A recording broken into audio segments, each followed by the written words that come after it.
Mercredi 18 mars, Mathias Bollenbach, exploitant agricole et entrepreneur de travaux agricoles, débutait ses chantiers de semis de betteraves avec un tout nouveau semoir 12 rangs, 6 mètres Vederstadt Tempo à entraînement électrique. La mise en route s'est déroulée dans un contexte particulier au lendemain des annonces présidentielles concernant la lutte contre la progression du Covid-19 sur le territoire. C'est sûr, avec les restrictions qui sont tombées juste la veille de la mise en route, il y a un petit peu des difficultés justement à avoir les différents intervenants pour la mise en route. On arrive à se débrouiller plus ou moins comme il faut et on essaye de faire le possible parce que malheureusement le calendrier avance et on ne peut pas attendre pour les semis, quoi. Disons qu'on est à peu près dans le timing niveau date. En général on commence aux alentours du 15 mars. Voilà, et puis là on a été un petit peu retardé par la météo qu'on avait début mars, mais maintenant logiquement d'après ce qu'on nous annonce sur les 10 prochains jours, on devrait pouvoir avancer dans les travaux, quoi. Comme d'autres concessions, EuroAgrar, qui lui a vendu l'outil, privilégie le lien par téléphone ou mail avec ses clients. Néanmoins, des techniciens assurent les réparations pendant cette période. Avec ce semoir, Mathias tourne à 9 km/h et estime sa vitesse de chantier à 4 hectares de l'heure environ. Sa densité de semis avoisine les 115 000 graines hectares. En ETH, je fais tout ce qui est prestation de semis, donc la quasi-majorité de ce que je récolte de nouveau.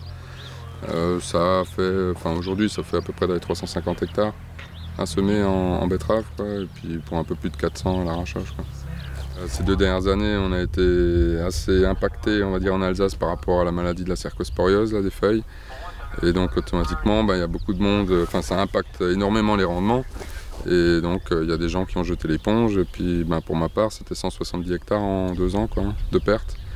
Donc disons que la rentabilité des outils devient compliquée.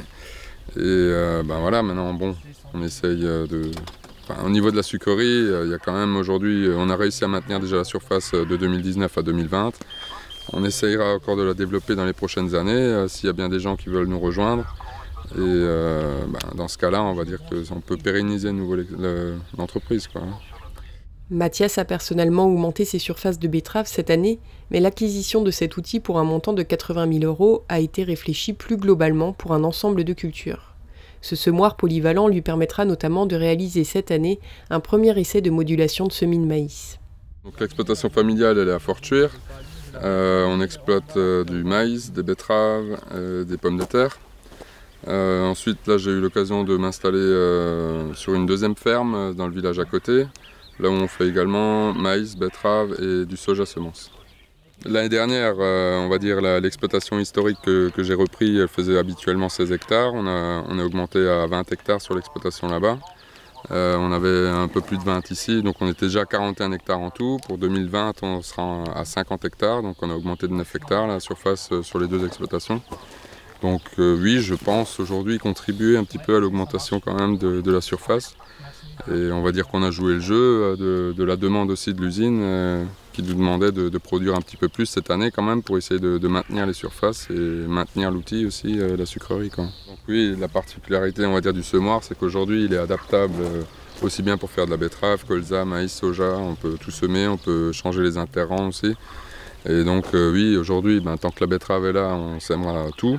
Et le jour où il n'y a plus de betterave, de toute façon dès cette année, c'est déjà programmé de faire betterave, maïs et soja, quoi. Donc dans l'absolu, si demain il n'y a plus de betterave, le semoir continue à vivre, quoi, il n'y a pas de problème.